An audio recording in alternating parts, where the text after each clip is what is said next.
At the hearing, Mr. Tiller stood up and said, well, they've not asked to depose Buster. Well, I noticed his deposition.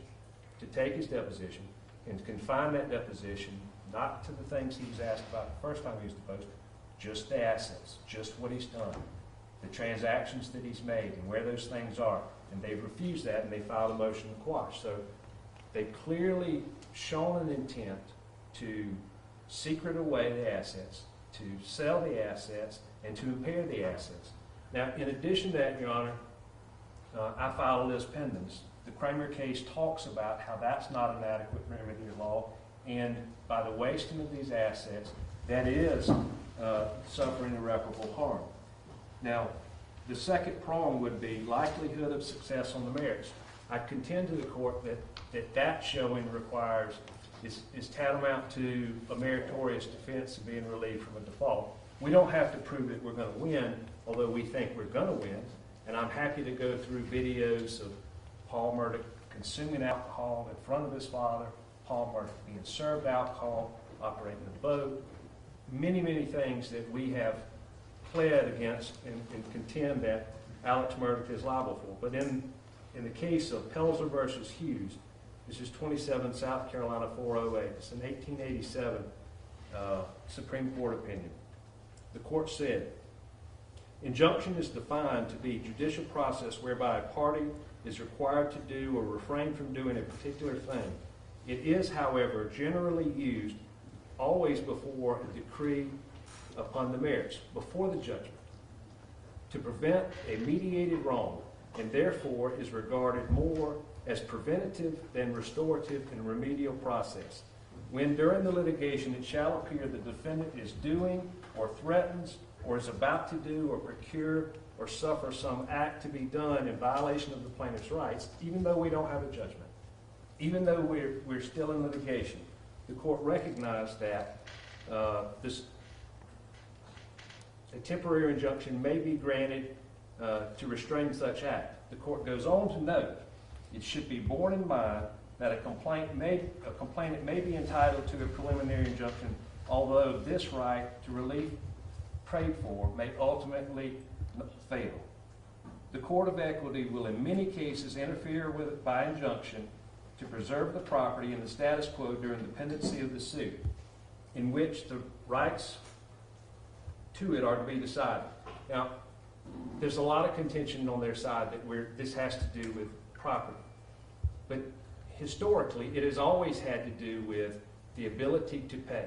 And the fact that they claim to be insolvent lends itself to the appointment of a receiver, which I know I'm jumping ahead, but I'm going to come back to the third element, the absence of an adequate remedy.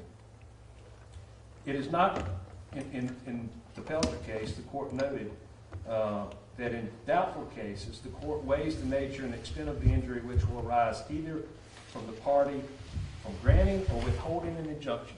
So what is going to be the harm? Well, this is what I started with, Your Honor. If they don't have any money, what would be the harm to enjoin him from spending it?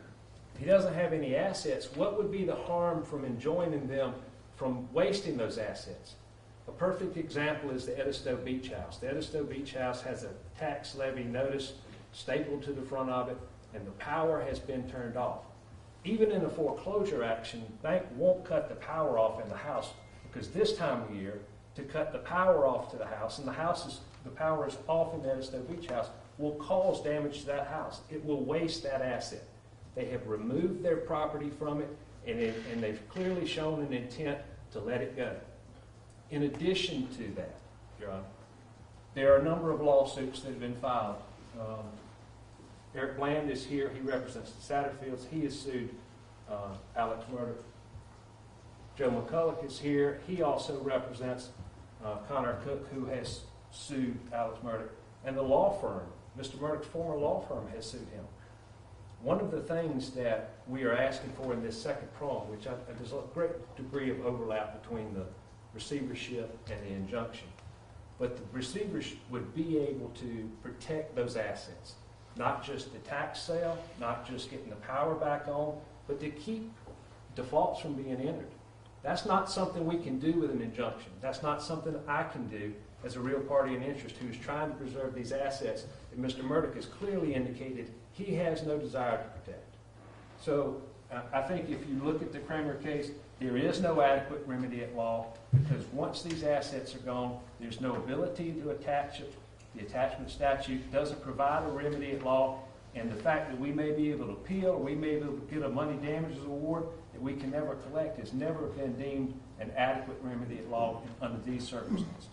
Which brings me to the receivership, if I may, Your Honor. Yes, go ahead. So, although the appointment of a receiver is only resorted to in exceptional circumstances under our case law, I would contend that these are those exceptional circumstances. It's interesting to me, more as a historian than anything else, that most of the cases that relate to receivership were authored in the early 1930s. Because at that time, you had people who were desperate, people who intended to protect their assets because of the Great Depression. And so what you see is the court goes into great lengths and detail in talking about a receivership at that point in time. And the Supreme Court has made it clear that the appointment of a receiver by the court is purely a provisional remedy to preserve the assets of the estate, and that the receiver represents the court appointing him the receiver. And he is an officer of the court, an agency through which the court acts, as he has no power other than that's given to him by the order of the court, and he is the subject of the court's direction. Now, the case of Pennsylvania Mutual Life Insurance Company versus Cudd, 172 South Carolina, it's a 1934 opinion. The Supreme Court noted that the receiver appointed should be untrammeled in his relations, entirely indifferent between the parties, and absolutely fair and impartial to recover not only for the receiver, not only, I can't even read my own handwriting, Your Honor, not only represents all the parties interested in the estate, but he is an officer of the court. And that's the part that I don't understand why they're opposing this motion. Alex Murdaugh, by Dick Harpootlian's admissions on national television, has no money. He has no insurance to defend these lawsuits related to the thefts of these monies. Millions and millions of dollars he's admitted to have stolen. He is going to jail. There's no question about it. He is going to jail because your lawyer can't get on national television and say, you've stolen, and then it be any other way. There is no one to defend Mr. Murdaugh. In all due respect to Mr. Tiller is a fine lawyer, and I respect him greatly. He's been hired by one particular insurance company, and I sincerely doubt that they're going to pay to defend him on these unrelated claims. A receiver can do that. A receiver can make sure that the Edisto Beach property is not wasted, not lost, not either because the air conditioner is turned off in this time of year when the humidity is such that it causes damage to the home, or because it's going to be lost to the tax sale. The receiver will be able to go in and unwind, either pursuant to the statute of Elizabeth or the assignment statute. There's a number of statutes that they can unwind.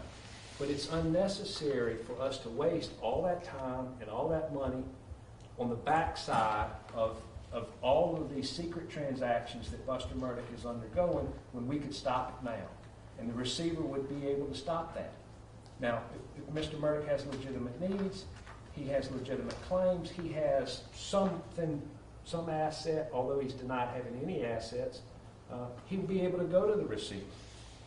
It's not like we're taking his property. We're simply preserving his property, preserving it from other creditors, preserving it from damage that's just going to cause ordinarily or happen ordinarily, and preserve it so that everyone, whether it be my client, Mr. McCullough's client, Mr. Bland's client, or the law firm or some other clients, the stack of clients who've yet to file suits against him, that those assets are preserved if they exist.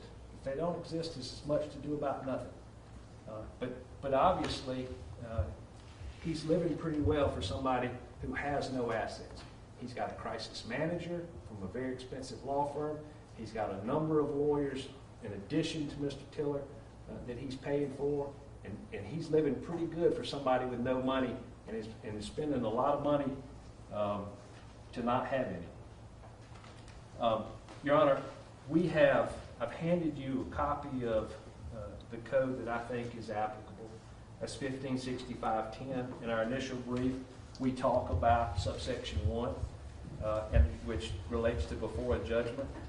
I disagree with Mr. Murdaugh's lawyer's interpretation of the statute. I think that subsection 1 would allow the court to appoint a receiver under the circumstances in which Mr. Murdaugh has the property, or his agent does, Buster Murdaugh, that property is the subject of this action. That's his only assets. Whatever it may be, those are his only assets. And that property is in danger of being lost or materially injured or impaired without the appointment of a receiver. I do not think that the claims have to be in the nature of a partition action or something that is in rem and specific to that property. I think it's enough under the case law that those be the assets. But even if they're not, Your Honor, we go to subsection 5. And subsection 5 is the catch-all that then incorporates the common law. And I've handed, Your Honor, a copy of the case Virginia Carolina Chemical Company versus Hunter. It's a 1909 Supreme Court case, South Carolina, 84 South Carolina 214. And in this case, this is an appeal from an order appointing a receiver of property of Mr. Hunter. Now, the court goes into great detail and lays out all of the reasons why the circuit court appointed a receiver. And the issue was whether they were entitled to a receiver either under the Assignment Act, and the Assignment Act has been recodified and is still good law today. And the idea is it prevents these, what they call illegal preferences. I can't say, hey, would you loan me some money, Your Honor, and I'm going to give you my farm in exchange for $800, and I not get the $800, or whatever the amount may be. That's an illegal preference. That's something that's void and that a receiver can undo. But that's one way you can have a receiver appointed under that statute. The other way is general principles of law as it relates to fraud, and that's where the court looks at 1565.10, subsection 5. And it's been recodified. The statute numbers were different back then, but it's been recodified. But this is, in fact, the statute. And the allegations in the Hunter case were that Mr. Hunter was indebted to the plaintiff, and he had refused to pay. That he had executed a number of mortgages to his sister, which were alleged to have been without adequate consideration and void under the Statute of Elizabeth and the Assignment Act. That he had disposed of the greater portion of a large crop on his fields, and that he had not used that money to pay for the cost of the crop.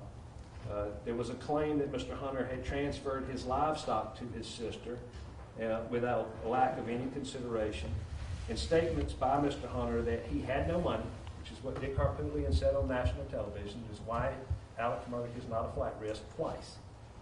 That he has no property from which his creditors can collect, which is what his law firm told me not 1 month ago, 2 weeks before they filed their own lawsuit, and that he is totally insolvent, which is what Dick Harpootlian has said. Mr. Hunter's failure, while refusing to pay his debt, to give any account of the disposition of the proceeds of the sale of crop.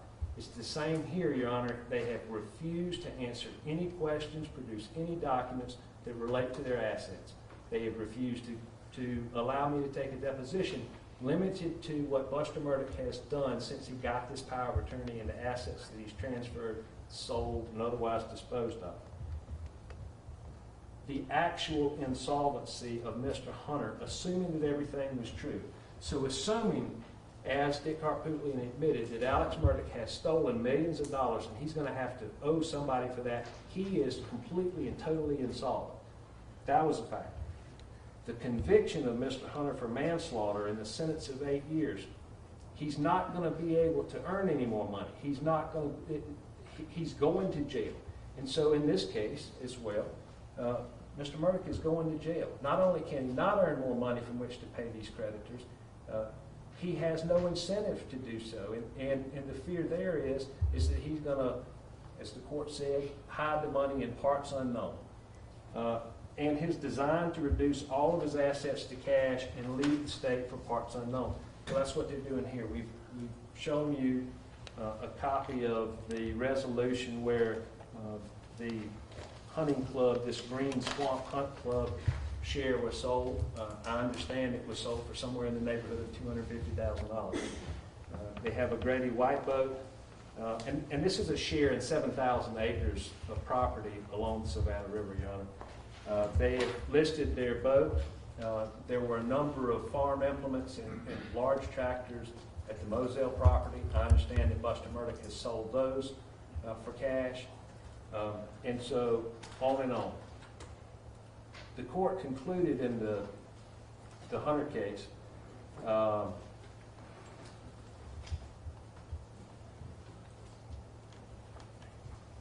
that relating to the appointment of receivers, in addition to providing for special conditions in which receivers may be appointed, the code that I'm citing to Your Honor now gives the old practice the force of a statute by which the enactment that a receiver may be appointed in such other cases as are provided by law or may be in accordance with the existing practice except as otherwise prohibited in the code.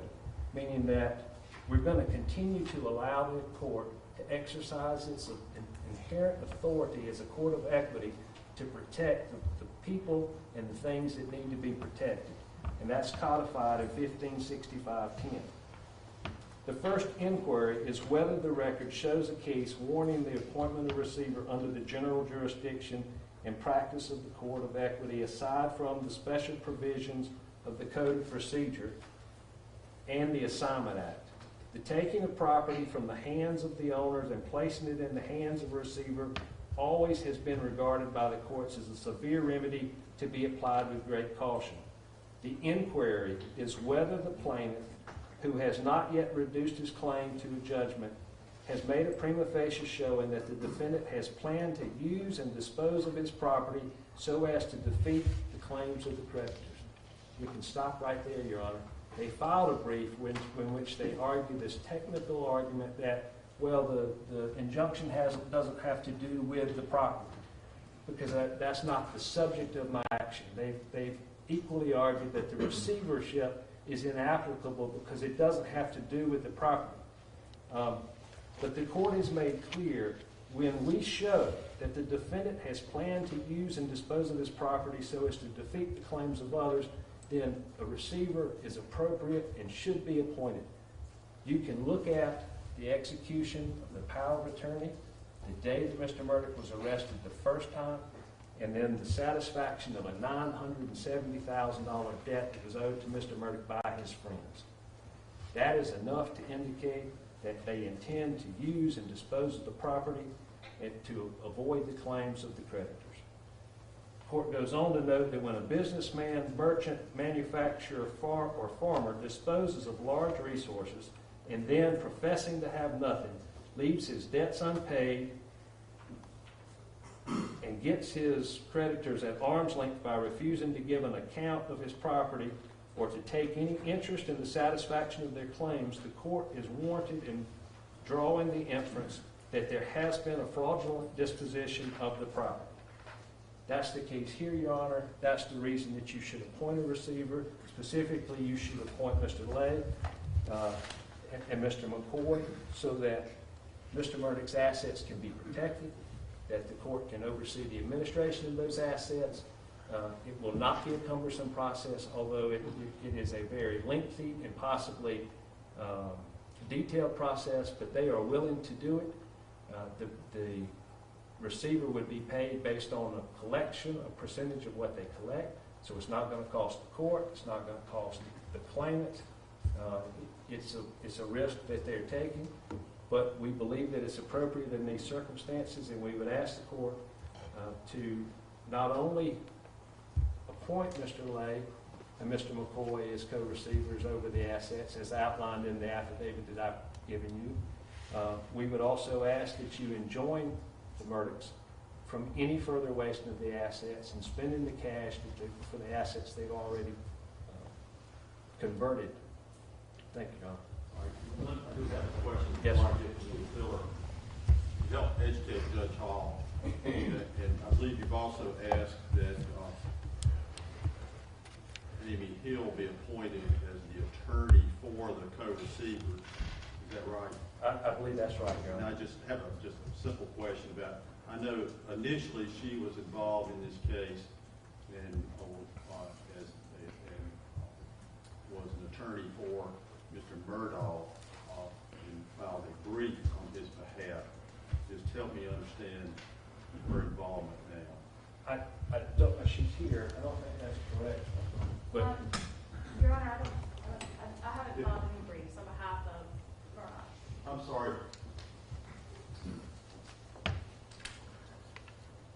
Maybe I had it wrong. She's been involved in the case in the beginning in some form or fashion. I thought that she worked with Mr. Tiller's firm at the time. No, Your Honor, I don't. I've had no involvement, Your Honor. Okay.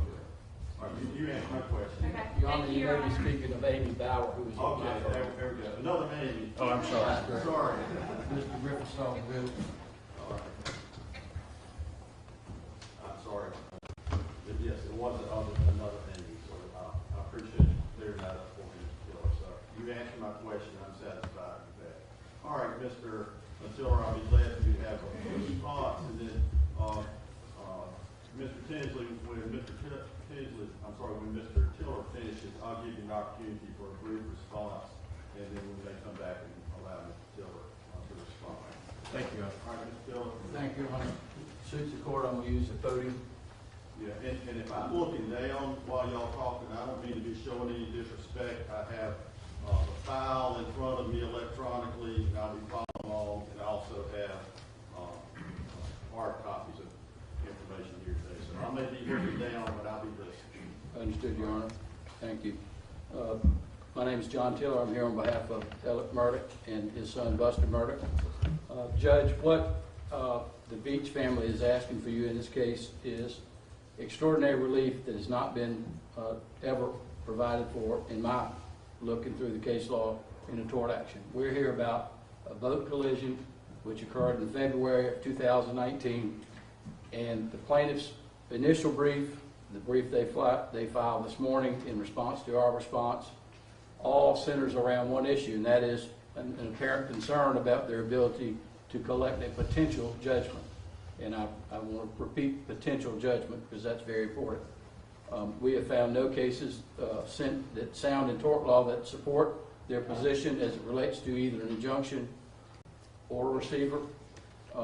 They're long on facts, innuendo, but they're real short on the law. We don't think injunction or receiver applies.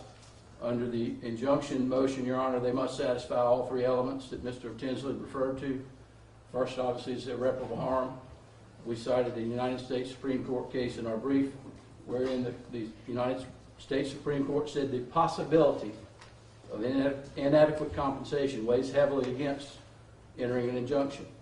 In this case, and Mr. Tinsley mentioned it, all the defendants are being defended through insurance carriers. There are insurance monies available. There's been substantial recoveries made by the Beach family already through other claims. And so we don't think that they can at all satisfy the irreparable harm element. They don't really address it in either brief. The likelihood of success on the merits is a second prong, Your Honor. It has not been established in this case, and we are here about one case, the Mallory Beach estate case, who was actually even driving the boat on the night of the collision. That's obviously tantamount to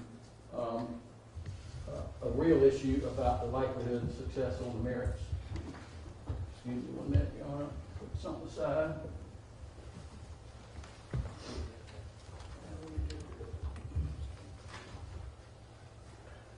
Mr. Tinsley's covered up the paper this morning, Your Honor. I'm sorry, we got plenty of time. This way. Your Honor, if I might. as I said, there's no argument by the plaintiff on this element of likelihood of success on the merits. If you read the allegations in the complaint, and they are cited in our memorandum, they say as to Richard Alexander Murdaugh Sr., Alex Murdaugh, that he is negligent in knowingly and willfully allowing his minor son under the age of 21 to use Richard Alexander Murdaugh's driver's license to purchase and consume alcohol. In failing to supervise his son when he knew or should have known that the minor was using another's license to purchase and consume alcohol. And lastly, in such other and further particulars as the evidence in trial may show.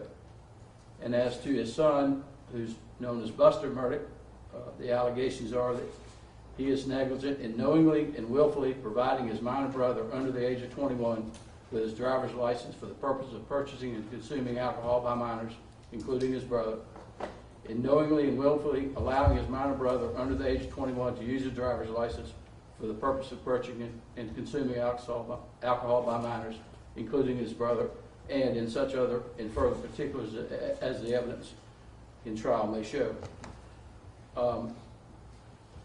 I don't believe that negligent parenting, which that appears to say as to Alex Murdaugh, there's no claim for negligent entrustment as we sit here today.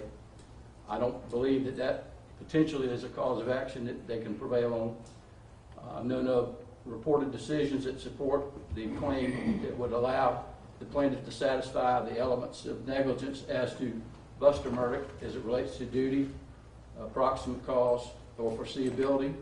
So we believe that the likelihood of success on the merits is highly in question in this case. The third element, obviously, is that no adequate remedy at law. We believe that's clearly not established here. The scratch golf case that we cite in our brief, Your Honor, is a fairly recent case. And it's very important because that case in and of itself sets forth what I said at the outset, and that is the fact that they may have difficulty collecting on a potential judgment is not proper justification for entering injunction in the case. We cited another case, I'll butcher the name of it, but it looks like Rosehesh.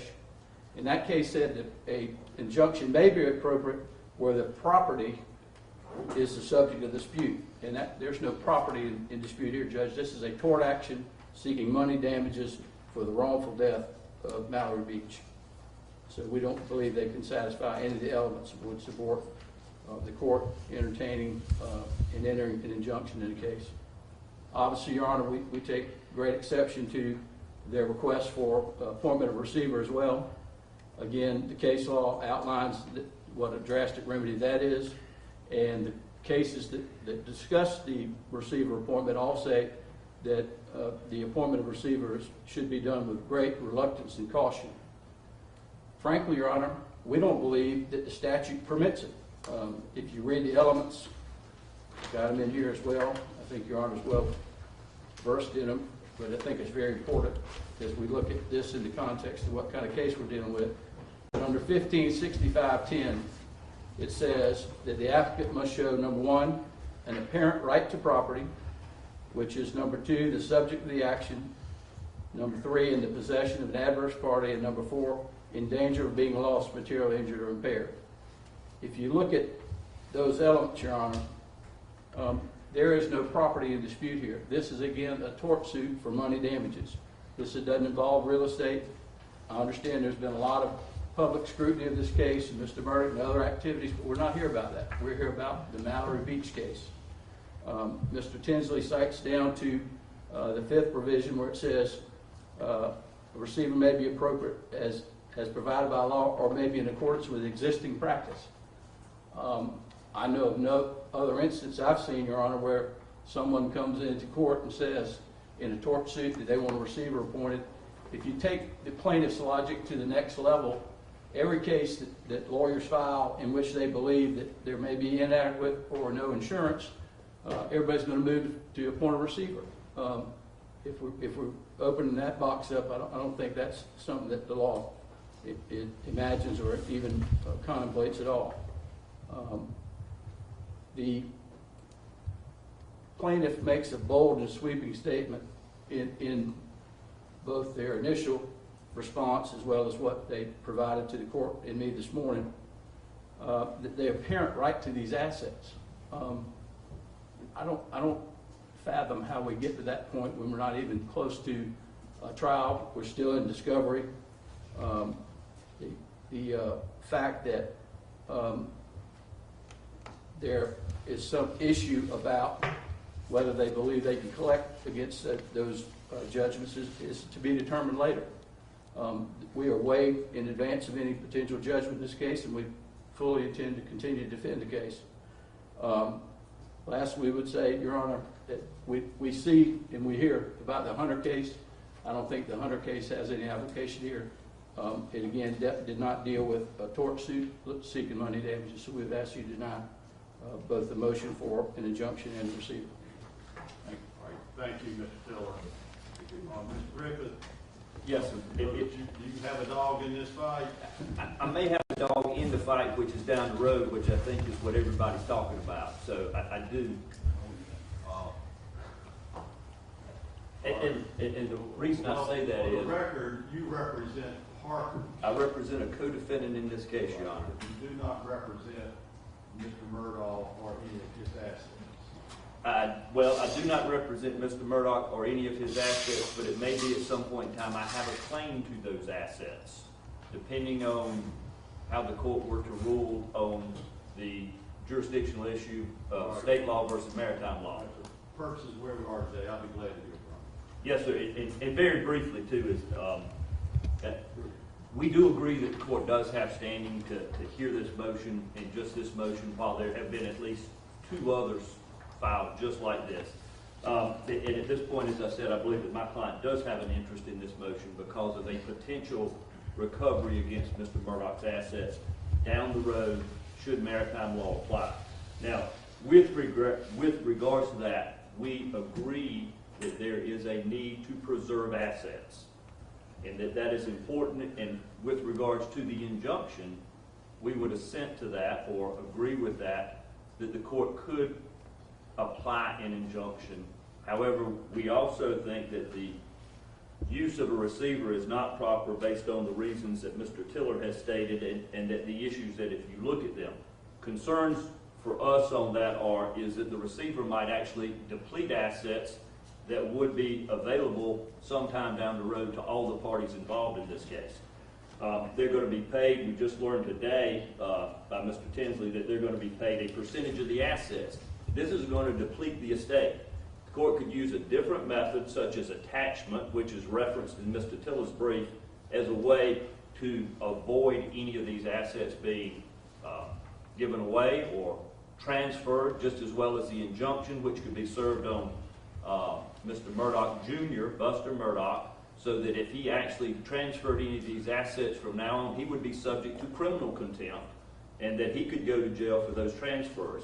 As a result, that would be a way to prohibit these people from transferring the assets and depleting the estate, as opposed to giving a percentage of the estate to try and find out what's there.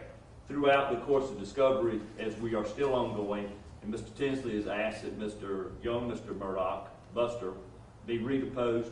That's a way to look into the assets at this time. As a result, we also have a little bit of a concern, Judge, because we understand the receiver actually makes an accounting, makes a report to the court. Our understanding is that the receiver has the ability to meet ex parte with the judge because that's what he's doing to report what his findings are. You, in this case, though, obviously have to remain impartial as to a receiver, so if you appoint, they would be actually reporting to you, which raises some concerns on behalf of my client. Maybe a third judge should be appointed to handle the receivership should it be granted by someone.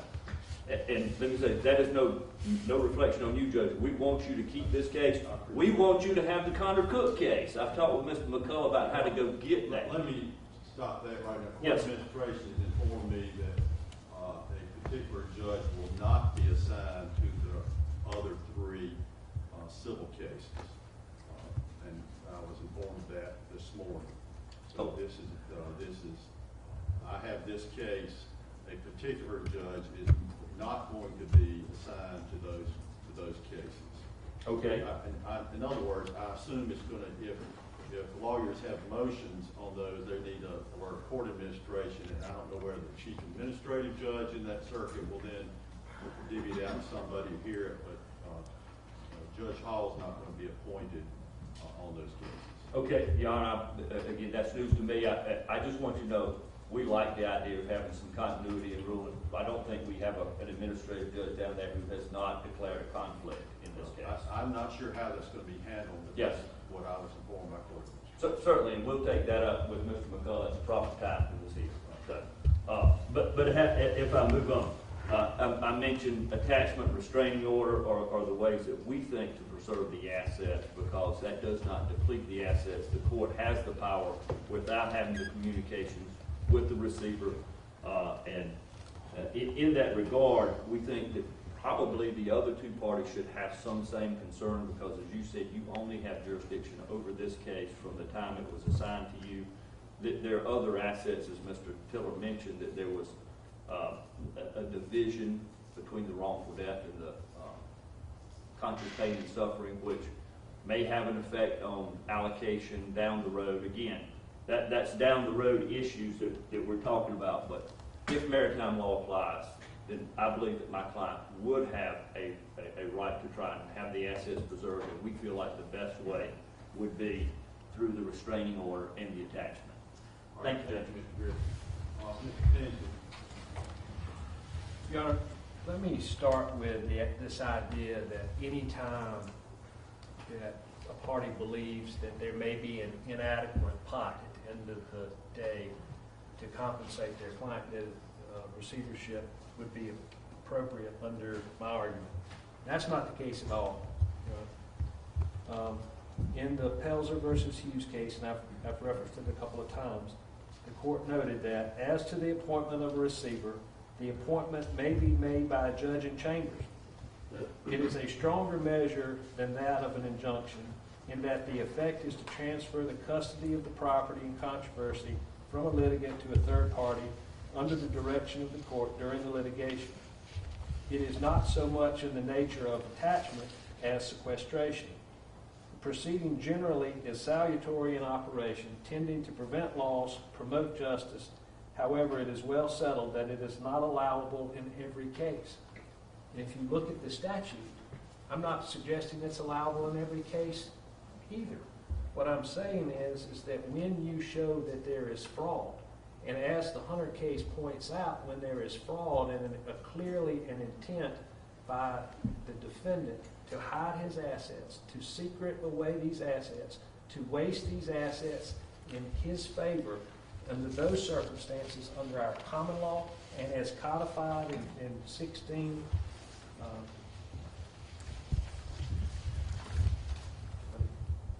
whatever it is, 1565:10, subsection 5, there is a right to have a receiver appointed, and the court notes in the Pelzer case that it's an ancient right, but it has been formulated by the code. And here, Your Honor, clearly there is no adequate remedy at law. If you look at the Gorsuch case, I call it the Kramer case, Mr. Tiller referenced, there the appeal was whether or not the circuit court had erred in refusing to grant an injunction where the Kramers had stolen money from the Breedloves. They're an elderly couple. They had a fair amount of assets. They were stealing from a Merrill Lynch account, among other things. They had transferred a number of properties to themselves using powers of attorney and different things. And so this was a suit on behalf of the Breedloves against the people who stole the money. And the circuit court denied the injunction to prevent the further wasting of the assets. And the Supreme Court reversed. And it was in the... Well, let me ask you, you help me to understand that. But that would be clearly property that was subject of the suit. No, sir. It's money that... You said they were sued because they were misappropriating property. Well, there was an allegation that they had transferred. This case is not about that. This case is about the fact that they had stolen $1.4 million. If you steal $1.4 million, that cash, that is not property, and that's what I'm going to get to what the Supreme Court pointed, why attachment doesn't work. It doesn't work because it's cash, because it's not a piece of land, because it's not a tractor that we can go get. It is cash. And the Supreme Court noted that the trial court abused his discretion when he found that Scratch Golf, the same case that they're citing, required the Breedloves to use attachment to preserve the disputed property, the cash, in the disposition of this case. And they disagreed. They said there's at least two significant obstacles that would exist if the Breedloves pursued attachment in an effort to freeze the disputed assets, the cash. First, the record reveals that approximately $1.4 million has been removed from the Kramer's Merrill Lynch account since their arrest and transferred to unknown locations. Same here, Your Honor. They sold that piece of the share in this 7,000 acres in Savannah River for cash. It's gone. They've sold tractors. And again, help educate Judge Hall, how does the court know that the cash is gone? Well, I guess because he's sitting at a craps table in Las Vegas when he says he's got no money. It's a legitimate point, Your Honor. I'm not disagreeing with you there. There's evidence that you indicate there is potential evidence that they sold the property, and that seems like good evidence. We have no idea, or there hasn't been an accounting for the cash. We do not know if it's gone. So we have subpoenaed bank records. We have bank records from the accounts of which we knew about from Mr. Murdaugh. There are no deposits in those records that would indicate that money was there. And so to the extent that the Kramers had the cash and it went to quote the Supreme Court, an unknown location, I don't think that I'm required to show more than that. I can't show more than that. And I certainly can't show more than to show you where Buster Murdaugh spent the cash. But the Supreme Court went on to note, because attachment is effectuated by taking control of that piece of property, that cash, that we don't know where it is, and the location of the disputed property is not known, there is no way any cash removed from the account or any personal property purchased with the money could be attached. We can't do it. And so there was not an adequate remedy of law, and the Circuit Court abused its discretion in refusing the injunction, and the Supreme Court entered the injunction in the Kramer case. Well, let me ask you another question. Yes, sir. Was there, part of the issue was in your interrogatories, they refused to answer, it appeared, about financial records and has there been normally we would have a motion, there would be a motion to compel, the court would be involved in resolving the issue of the motion to compel in a normal lawful death case. Where are we as far as being able to get answers that you asked for, you properly asked for in your interrogatories? I filed the motion to compel. It's pending before the court. I argued it in Lexington about a month ago. The response was that because Mr. Murdaugh's confinement in the rehab facility, they hadn't had an opportunity to talk to him. He's now confined in Richland County Jail. There is an ongoing duty to supplement your answers. I've yet to receive any answer, and instead I've only been met with continued objections to me getting that information. And I tried to do it with the notice of Buster Murdaugh's deposition, and they've objected and they filed a motion to quash. I can't get it, Your Honor. All right, so you answered my question, thank you. Yes. There are a number of properties in which the taxes are delinquent, not just this beach house in Hampton and Colleton counties. There are extensive real estate transactions between Mr. Bowler, the gentleman who, or the family that they satisfied the $970,000 debt to. It is not as simple as Mr. Griffith wants to contend that we can just go and go. This was a gentleman who's a very sophisticated criminal. He stole millions and millions of dollars, admittedly stole millions of dollars, and manipulated the system. This is not your average criminal. And so to suggest that it's just going to be a simple feat to go in there and be able to undo and figure out what all he's done is intellectually dishonest. I would rather, as the representative of one of the claimants against the assets of Mr. Murdaugh, receive a portion of those assets than all of nothing. And I believe that unless the court steps in and takes control and allows the appointment of the receiver, that's what there will be at the end of the day.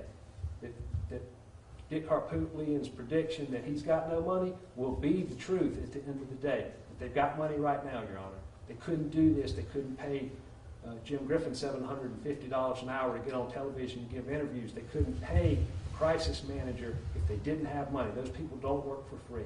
There's money, there are assets, but we don't know where they are. And we would simply like them preserved.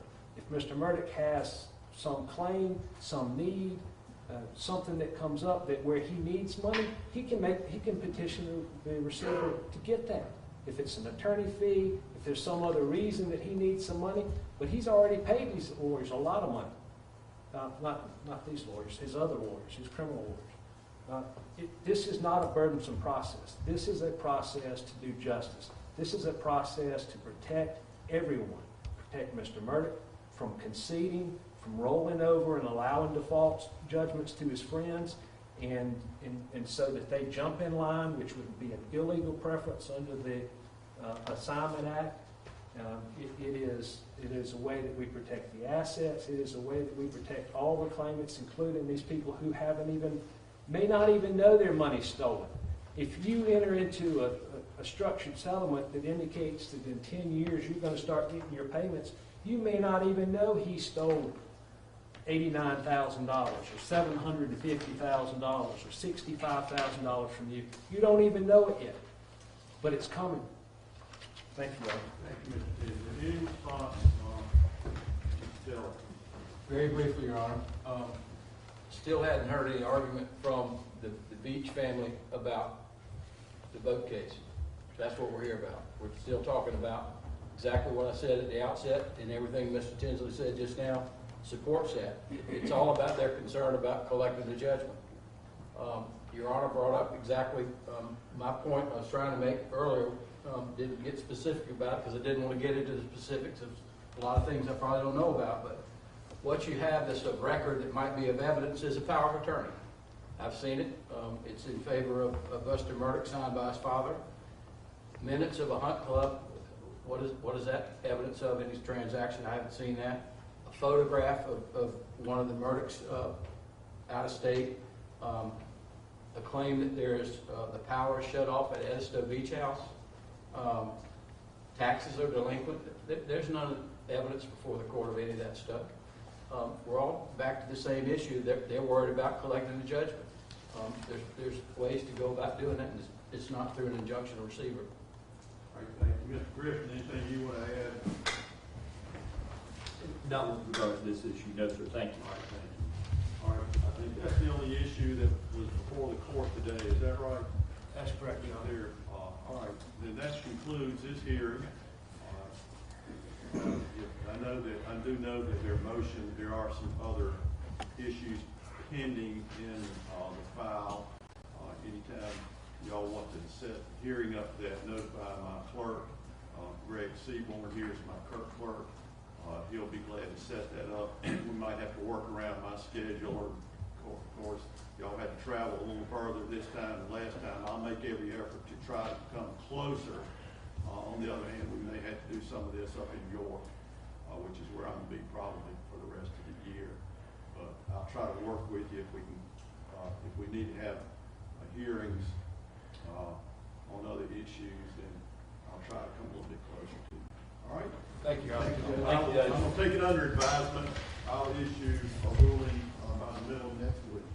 Thank you, Judge. Based on what you said, Judge, did Mr. Tiller, Mr. McCullough, and I approach you? Yeah.